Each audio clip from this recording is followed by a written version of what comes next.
Alright, we're back. I'm Strategic Sully, and I'm here to bring you all your tips, your tricks, your strategies you need to dominate in mobile gaming. With that being said, let's get into some Clash Royale. Today, on the main account, Sailor Man, I made a Dark Goblin deck. It is incredibly dominating, destructive, dirty deck, and I love it for a 2.9 elixir cost. It's cheap too, you are cycling through it. Went 8-3 in a challenge, definitely could have gotten 12 wins, so I will be doing that soon, but I had to show you guys this deck quick just in case you didn't have a deck yet with the Dark Goblin. Like I said, went 8-3. Let's get into some replays, then we'll open up this chest. Alright, gonna put all these replays in 4x speed so we can get through them all. I really like this deck, and I wish my Dark Goblin was already at level 7 because I could already see how much damage he could do. There's a point in one of these matches where it's just him alone on the tower and he leaves like 52 hit points left on it before I have to use like the log or the zap to take it out.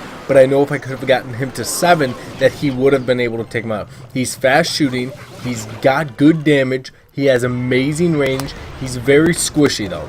So at level 7, I don't know if the Mega Minion still one-shots him, but at level 6 and the Mega Minion is 7, the Mega Minion one-shots him. I feel like he should be a little bit stronger than that. I feel like maybe the Mega Minion should two-shot him. Let's get into another one. Like I said, all of these in 4x speed. So I feel like the Mega Minion should have to two-shot him. So maybe it does when it is at 7 elixir, the Dark Goblin. But I'm having tons of fun with this deck. It's super strong, super cycly. I like it a lot. I think the Ice Wizard and the Log are two of the most versatile legendaries that are in the game at this point, without a doubt, so I like that they're both in this deck. The Hog Rider does a lot of damage, and if you can get an Ice Wizard shooting the tower along with the Dark Goblin shooting the tower, but the tower is locked onto the Ice Wizard, an incredible amount of damage is going to be done, and they are not ready for it. A lot of people don't understand this card yet. They don't know how to respond to it. They think it's going to die easier than it does, and if something small, just even like the Ice Wizard, is tanking for it, serious damage is dealt. Now, other things that I picked up while doing these, I feel like the bowler's range is a little too long. I feel like that is the perfect just little nerf that he needs.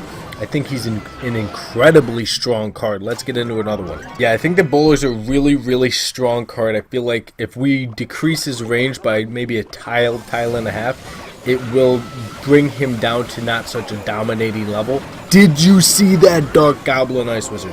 Now this one, he's got the Graveyard. The Dark Goblin's good against the Graveyard. You obviously need to keep him out of the actual spell range of the Graveyard because then he could possibly get taken out by skeletons. But if he's outside, he does what he needs to do and can take them out, which is really strong. I think he's a great card for 3 elixir. I wouldn't say, I need to see him at level 7. I need to play with him at level 7. I just don't need to see the stats. I need to witness, experience, and see how it really does for me at level 7. But level 6, he's pretty strong. This was a fun one because it is in Jungle Arena. But I need to see him at level 7 because then I'll be able to really feel if he is not buffed enough, not nerfed enough. Right now, I feel like he might need the smallest bit of an HP buff. I feel like his damage is good, his range is good. I just feel like his health might be a little bit too low, considering you're paying 3 elixir for 1 goblin instead of paying 2 and you could get either 3 spear goblins or 3 knife goblins. I really feel like his HP should just be a little bit higher, but there's been a lot of instances he helps me 3-con and I can get 2 of them down at once. I highly recommend this deck. I hope you guys do try to use it. If you don't have the Ice Wizard in the log, what would I substitute that out for? Ice Wizard's tough. If you don't have the Ice Wizard, you could try the Ice Golem or the Ice Spear. I would go with the Ice Golem. Now for not having the log, you could try a mirror. That might not be bad because the log is really strong, but that would make you cycle even faster, the mirror. So there is an option there, but it's tough. I definitely would say the best bet if you're going to win with this is with all of these cards. I think it's a great deck. I'm just literally threw it together and was like, let's just try it out, and it's super strong. I love it a lot. I'm gonna keep getting into more battles with it. Let's get into another one. I went up against just about every kind of deck. I faced Royal Giants, faced Golems, faced Elite Barbarians, faced Lava Hounds, faced clones with the Lava Hound, faced a lot of different stuff, Graveyards, So this deck is strong against a lot of things, and the really good thing is you have a 4-minute double elixir if you use the entire overtime. This deck is already 2.9. You cycle so fast that they can't even respond with those big heavy cards that they want to. Pretty much just left that Lava Hound. Now in the end, was that the best? I think so. I got his tower down to 32, that Lava Hound barely did anything. Now he does a really nice clone, but I still stop him. 32 hit points left, I'm able to take it down with the log and slow him down. But whoa, did you see that clone Lava Pumps? Absolutely insane. Now I got Musketeer, Hog Rider, Ice Wizard. You can't stop that. Let's get into another one. Now I don't know if you guys have seen the ad for Game of War, I believe it's called, but the Legend 27 is apparently in Clash Royale, and I dominate the Legend 27. So screw Game of War, because obviously if the Legend 27 comes over here, it must not be that good of a game. Also must not be that good of a player, considering gets smacked up by a level 6 Dark Goblin. I mean, that's what's gonna happen if you see me in the arena. Now he's got a similar hog deck, Hog, Musketeer, Zap, but he brings those Elite Barbarians. Elite Barbarians need to get nerfed. Way too strong, way too fast. Something's got to change with those bad boys. Now, put them at 7 elixir. Keep them the same. Put them at 7. Let's see how many people use them. This is the last replay we're going to get into. Going to put it into 2 times speed for this one. So, nerfs, buffs that I want to see. Dark Goblin right now, from seeing him at level 6, like I said, I need to see him at 7 more.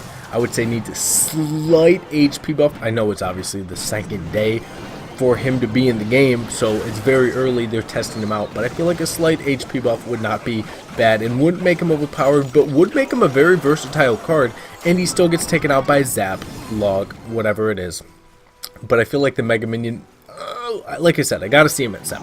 Now other nerfs, I feel like the Elite Barbarians, bump them up to 7. Let's see how many people use them. Keep them at the same kind of damage, speed, whatever. I think they're still a strong card, but they should require more elixir. Along with that, I feel like the bowler's range should be decreased. Those are 2 cards that I see a lot of, and I see a prominence in just straight strength out of those cards. It's hard to deal with those cards if you're not prepared for them, and they can withstand a whole lot. Look at this, ready? 78 hit points to the left. I got the Hog Rider going to the right, 33 seconds left. He's got full HP on my right tower. Okay, this is tough for him to deal with. That Dark Goblin moves in, that Hog Rider moves in with that Ice Wizard doing so much damage. He freezes. He is so nervous. He's like, oh my god, I have this in the bag. He hasn't taken the tower. Log that. Ice Wizard, Musketeer, Dark Goblin in the corner, Hog Rider in the corner for the dub. Absolutely love it. Like I said, went 8-3. Gonna keep using this deck. Hopefully get to 12 and maybe like 12-0. That would be pretty awesome. Let's open up this chest. Alright, so this chest is guaranteeing us 3 rare cards. And if you guys don't know about this already, the clan chest is being reworked. So it's 3 days now. It's for half the amount of crowns, and it starts every Monday. So it's once every week, every Monday, and it's half the crowns, but the rewards got cut. Man, there's such a hard influx of cards and gold in the game. Why couldn't you keep the rewards the same? Just give a little bit to the players. It would encourage them to play even more for those 3 days. For half the crowns, you're getting, I think, a little bit less than half the gold, a little bit less than half the cards. I don't know if I'm even about clan chests anymore. I'm glad we got 10 out of 10 for the last clan chest, because that was the last big one. But comment down below, how do you guys feel about this? How do you feel about the Dark Goblin? Let's see what we can get in this chest. Hopefully a couple of Dark Goblins. Wouldn't be bad in my opinion. 3 skeletons, 9 minions, 22 zaps, and 4 tombstones. Where are the Dark Goblins at? Nobody seems to know. But with that being said, I'm going to show you guys this deck one more time. Here it is. Make sure you try it out. Let me know again how you do in the comment section down below. But with that being said, all my social media handles are right there. Boom, boom, boom, boom, boom, boom. Links are down in the description. Check them out. And as always, thank you for watching. Subscribe down below, and I'll catch you all in the next episode.